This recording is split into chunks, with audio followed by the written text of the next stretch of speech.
I've been to a lot of conferences in the telecom industry, but yesterday was the best entrance I've ever seen. And I put it on LinkedIn. Jimmy Todd, you came in on a Harley. How did that come about? So actually, it wasn't a Harley. It was a 2007 Big Dog Chopper. The story goes, last year, J.J. Jones delivered what I considered one of the best chairman's remarks I've ever seen. I mean, I wanted to stand up, salute the flag and go USA, let's build fiber. And knowing that I was next, I'm like, he set the bar in the cosmos. And so shortly after I became chairman, Gary Bolton and I were visiting, and he's like, yeah, you'll have to start thinking about your chairman's remarks. But he's like, I got an idea. And I'm like, okay. And then he said, everybody knows you ride motorcycles. And I said, I'm in. As soon as he said that, I'm like, regardless of what it is, if it's got motorcycles in it, I'm in. And so we talked about, riding the bike up in front. And we weren't sure if we were going to be able to bring it on stage or what we were going to have to do.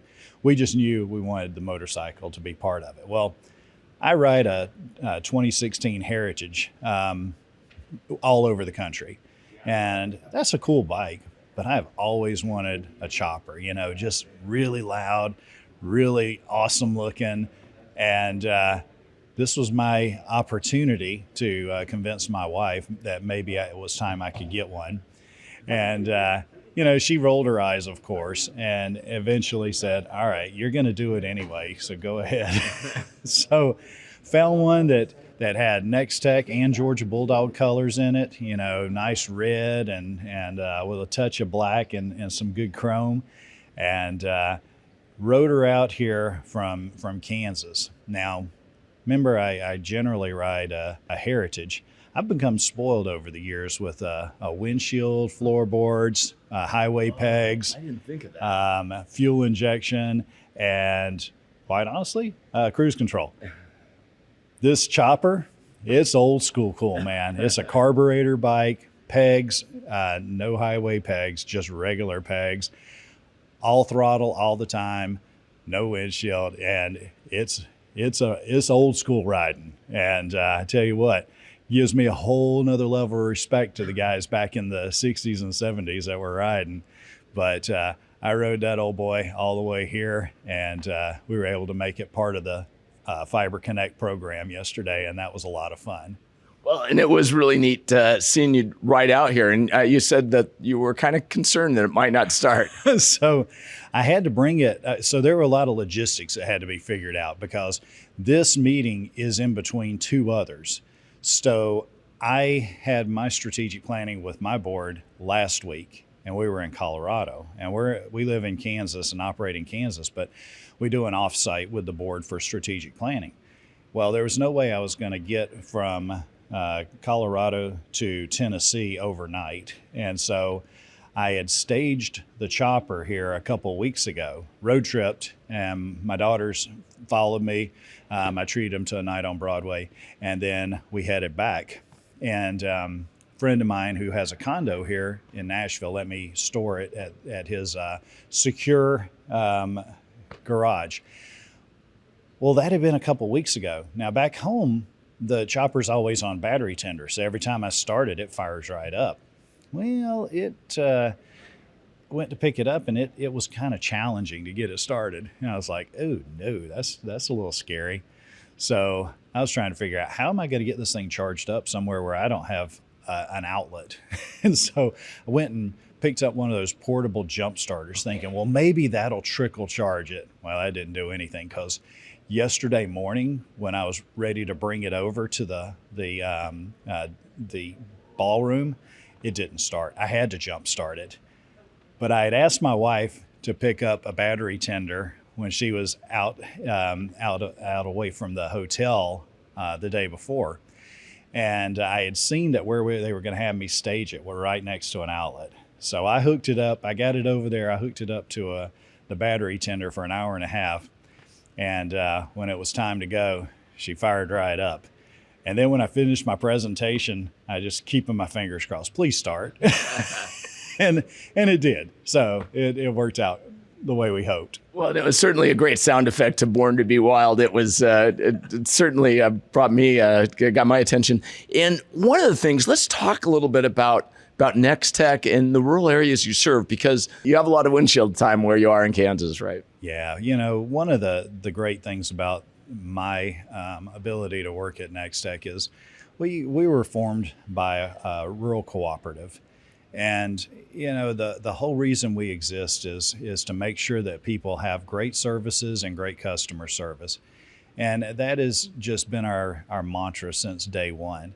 And we have, built out our entire cooperative footprint with fiber. We have reached out to neighboring communities, neighboring rural areas, and even some larger communities, and expanded that fiber footprint over the years. Now, our service footprint is over 11,000 square miles from northwest Kansas to central Kansas. And a majority of that is fiber. Now, I'm not saying we don't have any fixed wireless, because in the past we've had to use whatever we could to get folks connected. But that's why I can say fiber is so much better than any other technology. And, to continue with fixed wireless, it is truly a forklift upgrade of network assets. Whereas fiber, yes, you are going to upgrade that network, but you're changing the electronics. So it is an incremental investment. Any network is going to require that, but fiber basically puts you in the best position for a foolproof network. And you gave a great example of economic development, how you kind of build it and they'll come. Yeah. So one of the things I talked about yesterday, right before I got to Nex-Tech, we had been approached by a little dairy outside of our footprint.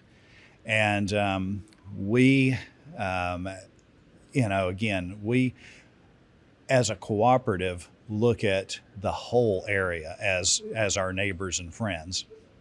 So, McCarty Dairies had reached out, and they had an opportunity to work with Dannon Yogurt. I don't know if I can say all this stuff, but it is.